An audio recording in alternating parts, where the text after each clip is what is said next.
تب اس وقت ہم نے سوچا کہ نہیں، سامنے آنا پڑے گا، لوگوں کی بات کرنی پڑے گی. میں چونکہ اس وقت کسی جماعت سے تعلق نہیں رکھتا تھا، تو کچھ ہم خیال لوگ ہم جمع ہو گئے، تو ہم نے کہا کہ جو لیڈر بند ہے ان سے جا کے ملاقات کی جائے، ان سے جا کے کہا جائے کہ آپ لوگوں کی بات کریں، جو لوگ باہر ہیں ان کو چھڑوانے کی کوشش کریں، دکانیں واپس کھل جائیں. لیکن ہمیں ایسا لگا کہ ان کو ایک ہی افسوس کھائے جا رہا تھا، کیا لوگوں کو سانپ سونگھ گیا؟ جب ہماری حکومتیں ہوتی تھی، چھوٹا سا مسئلہ ہوتا تھا، یہ سڑکوں پہ آتے تھے، 10 لوگ مرتے تھے. آج تو کوئی کچھ نہیں کر رہا ہے، آج تو سب چپ ہے. تو ایک دل کو ٹھیس سی لگی، دل کو لگا الطاف بخاری یہ لوگوں کے ہمدرد نہیں ہیں، شاید یہ لوگوں کی لاشوں پہ اپنے محل تعمیر کرنا چاہتے ہیں. یہ بوجھ تمہیں اپنے کندھوں پہ اٹھانا پڑے گا. اگر سچ بولنا ہے اپنے لوگوں کو تو آپ کو سامنے آنا پڑے گا. بڑے دوستوں نے مشورہ دیا، بہت سارے رشتہ داروں نے مشورہ دیا کہ الطاف صاحب، اللہ نے آپ کو سب کچھ دیا ہے، نہ کرو. 7 پشتوں کو گالیاں پڑیں گی، لوگ مختلف ناموں سے پکاریں گے. اور وہی ہوا. جب 8 مارچ 2020 کو ہم نے جماعت بنائی، کسی نے بولا دلی کے ایجنٹ ہیں، کسی نے بولا بی جے پی کے ایجنٹ ہیں، کسی نے بولا اپنے آپ کو بیچا، کسی نے کوئی اور نام. وہ کون سی گالی ہے جو ہمارے نام نہیں بکی گئی؟ لیکن اللہ اور اللہ کے رسول کو حاضر ناظر رکھ کے ایک ہی چیز دل میں تھی کہ ان لوگوں کو ایک بار سچ بولیں گے، ان کو اس مصیبت کی گھڑی میں روشنی کی کرن دکھنی چاہیے.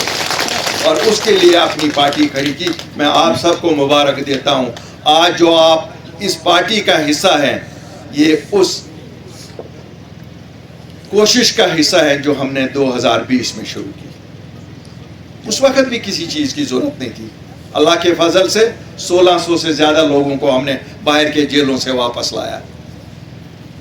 ایک ہی مہینے میں ہماری جماعت کے بننے کے بعد 31 مارچ کو ایک آرڈر نکل گیا تھا گورنمنٹ آف انڈیا سے کہ کلاس 4 نوکریاں ہی جموں کشمیر کے واسیوں کے لیے رکھی جائیں گی. ہم نے 24 گھنٹے میں وہ آرڈر بدلوایا اور سبھی نوکریاں آیا. 95% زمین یہاں کی جموں کشمیر کے واسی ہی خرید سکتے ہیں آپس میں، باہر کا کوئی نہیں خرید سکتا ہے. 5% وہ زمینیں تھی جو انڈسٹری لگ سکتی ہیں. ٹھیک ہے، پہلے لیز پہ 99 سال دیتے تھے، اب کہا کہ نہیں، ان کو پرمیشن سے بیچیں گے. غرض مطلب ہے کہنے کا کہ ہمیں کوئی اس وقت بھی اپنا یہ نہیں تھا، الو سیدھا نہیں کرنا تھا. اس وقت بھی یہی تھا کہ لوگوں کو سچ بولیں. میرے بھائیوں، ہم اس جگہ ہیں جس کے پار پھر دوسرا ملک شروع ہوتا ہے. ہم نے 1947 دیکھا، ہم نے 1965 دیکھا، ہم نے 1971 دیکھا، ہم نے 1990 سے شورش دیکھی. اور اگر کوئی اس کا شکار بنا، ہم اوڑی والے سب سے زیادہ بنے. جب مجھے کوئی کہتا ہے نا کہ ہم لوگوں نے قربانیاں دی ہیں، میں ان کو کہتا ہوں جاؤ اوڑی والوں سے پوچھو قربانی کسے کہتے ہیں. جنہوں نے اپنے بچے دیے، جنہوں نے اپنے بزرگ دیے، جنہوں نے اپنے خاندانوں کے 2 حصے ہوتے ہوئے دیکھے، جنہوں نے اپنے آنکھوں کے سامنے اپنی تباہی ہوتے ہوئے دیکھی. 1947 سے پہلے یہ سری نگر سے زیادہ مشہور روڈ تھا. یہ اوڑی سری نگر سے بڑا بازار تھا. بارہمولہ کا بازار سب سے بڑا بازار تھا. لیکن ملک کے بٹوارے نے ہمیں سب سے بڑا خسارہ دیا، اور اس خسارے کو پچھلے 75 سال میں کسی نے پورا نہیں کیا.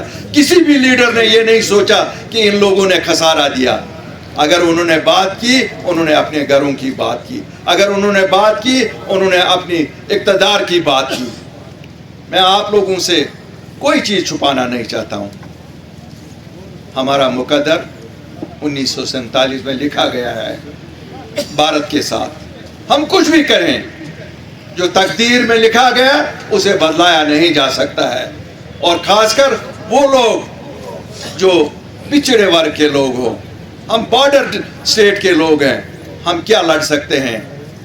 ہم نے لڑ کے بھی دیکھا, ہم نے 2.5 لاکھ بچے قربان کیے, پتہ نہیں کس چیز کے لیے. جن لیڈروں نے ان کی جانیں قربان کروائی, اللہ ان کو ایک دن ضرور حساب لے لے گا کہ بتاؤ ان ماؤں کو کیوں اپنے بچوں سے محروم کیا, ان بیٹیوں کو کیوں اپنے پتیوں سے محروم کیا, ان بھائیوں کو کیوں اپنے بھائیوں سے جدا کیا.